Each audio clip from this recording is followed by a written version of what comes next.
4 candidats pour briguer un siège laissé vacant par la majorité présidentielle, qui, au soir du 7 juillet, remportera la 13e circonscription du Nord. C'est important et c'est pour des gens de chez nous en plus. Vous votez pour des gens de chez nous. C'est son principal argument de campagne. Julien Gauquel se présente comme le candidat ancré dans le territoire. Maire de Cappelle-la-Grande, ce socialiste se dit soutenu par les élus du Dunkerquois, à commencer par Patrice Vergrit, ministre du gouvernement Macron. Pour autant, Je ne suis pas favorable à la politique du gouvernement, c'est pas de sujet avec ça. C'est pas vrai, c'est pas vrai. Ah non, ça je peux vous confirmer. face aux électeurs, il assure vouloir combattre le macronisme.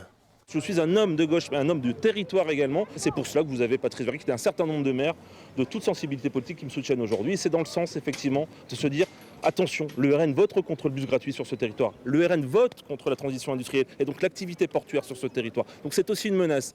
Lui aussi se réclame de la gauche. Il n'y aura pas de front populaire sans front social.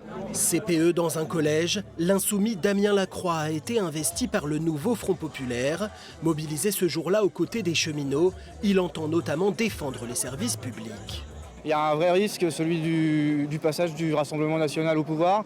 Et face à ça, on peut que se réjouir que les forces de gauche aient su s'unir derrière un programme, derrière des candidatures communes, qui seront portées à la fois le combat face au Rassemblement national, mais aussi porter l'immense espoir que peut être le programme du nouveau Front populaire. Quoi qu'ils en disent, la gauche part divisée. Pour le camp des travailleurs.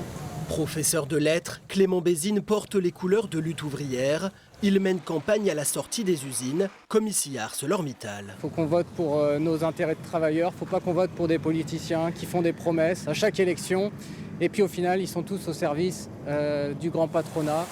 Maxence Accard, lui, mène sa toute première campagne. Pour le gouvernement d'union nationale, Jordan Bardella, Premier ministre. Ses opposants l'accusent d'être un parachuté du Rassemblement national, mais ce juriste affirme être natif de Dunkerque. Ni les Républicains ni Reconquête ne lui opposent de candidat. Dès juillet, le gaz va prendre près de 12%, donc ça on peut l'arrêter très rapidement si on arrive à avoir un gouvernement d'union nationale. Les Français ont des gros problèmes de pouvoir d'achat. On va travailler sur ces sujets très rapidement. Des candidats qui misent sur une forte participation. Lors des législatives de 2022, seuls 39% des électeurs de la circonscription étaient allés voter.